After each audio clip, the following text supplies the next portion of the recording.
Stop me if you've heard this one. This state trooper stopped at a small family-run motel up near Lake George.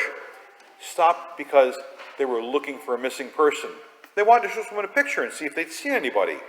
Well, you know, in the summertime, there's still a lot of college kids who work up around Lake George, right? College kid behind the front desk. Well, the small dog by the front desk growls at the trooper. And the trooper asks the kid, "Does your dog bite?" And the kid says, "No." So the trooper reaches down to pet the dog, and the dog snaps at him and gets his hand. The trooper said, "I thought you said your dog doesn't bite." And the kid said, "That's not my dog. He's not my kind of dog." In today's gospel, Jesus Christ is being asked by Pilate if he's the king of the Jews. Jesus replies to Pilate, "Do you say this on your own, or have others told you about me?" You see, the temple officials, they took Jesus to Pilate. They had convicted him of blasphemy, but they had no way to officially punish him. So they had to go to the local authority, Pilate, who's the military governor appointed by Caesar.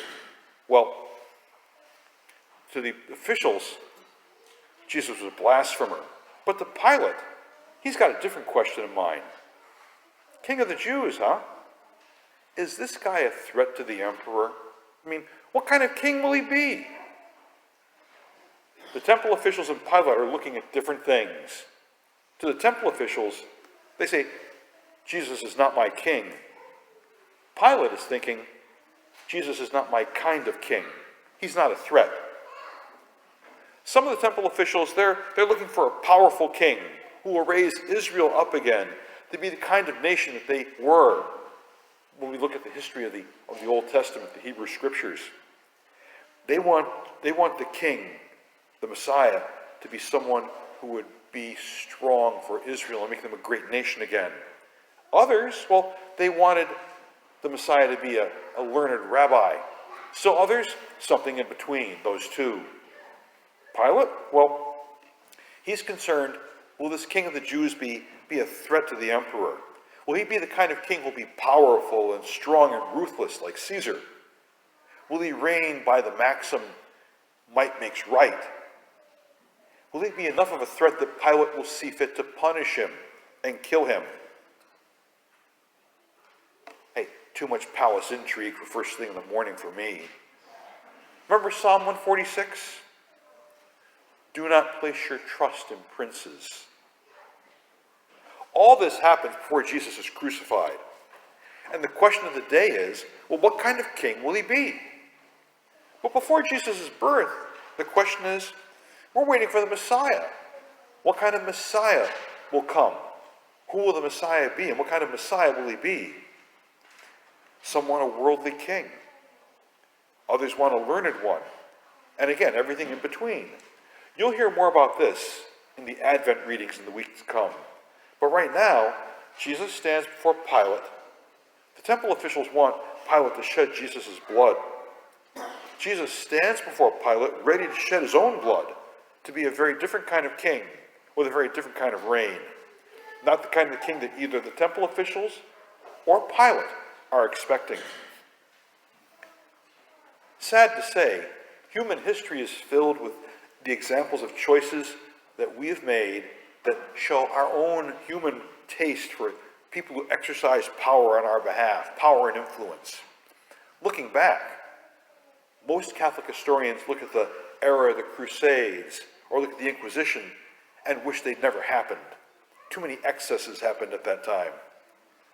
Do not place your trust in princes. Many of the wars of the 19th and 20th century were fought because of autocratic dictators, strongmen who needed to be pleased. They wanted it, and it would happen. And much innocent blood was poured on the pages of history in those events. Now, we live in anxious times again. How willing is the world to turn to autocratic strongmen who will run roughshod over people and try to allay the fears that they create in the community? Or are people willing to turn themselves over to a strongman, or maybe have have a complete and unquestioning faith in the power of technology, no matter where people turn, their answer is going to be incomplete. I want to give you a little history of this feast we have today because, well, the Solemnity of Christ the King is a counter to the temptation that we have to rely on worldly strength and power and glory to solve our problems. This feast is a fairly new feast in the eyes of the long history of the Church. Pope Pius XII in 1925 established this feast day.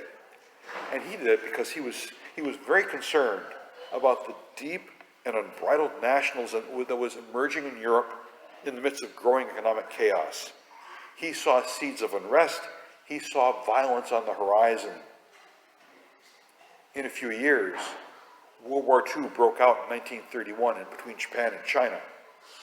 1939, the war broke out in the continent of Europe. 1941, we were drawn into the fight. Pope Pius was wise. We need to think about this feast, remembering that Jesus Christ is our King. And he's a very different kind of king. Jesus tells Pilate he came into the world to testify to the truth. A truth of love, charity, forgiveness, understanding, peace. Jesus, our King, stands before Pilate because he stands strong in the midst of God's peace.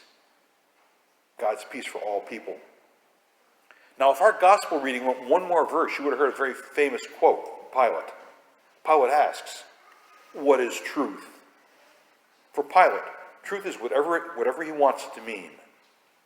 I mean, think about the world we live in today, filled with misinformation, distortions, lies. What's the phrase?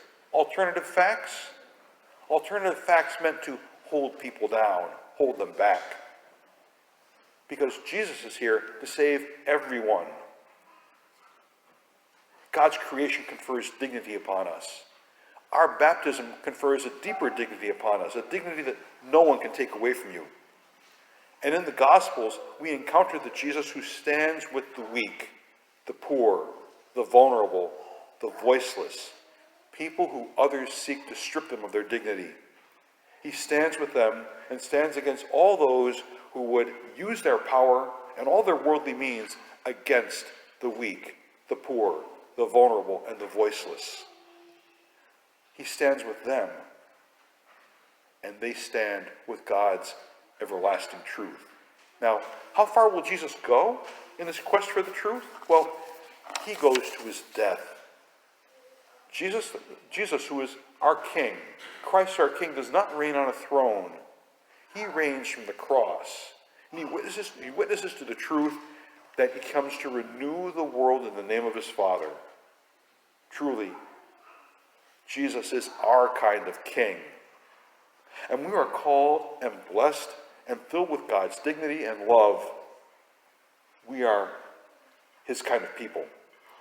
How far are you and I willing to go to witnesses to God's truth, to stand tall with all of our sisters and brothers, to stand with the poor, the weak, the vulnerable, and the voiceless? Indeed, when we stand with Christ our King, we speak truth to challenge the power of the world and to show them that our humble King leads us in a different direction.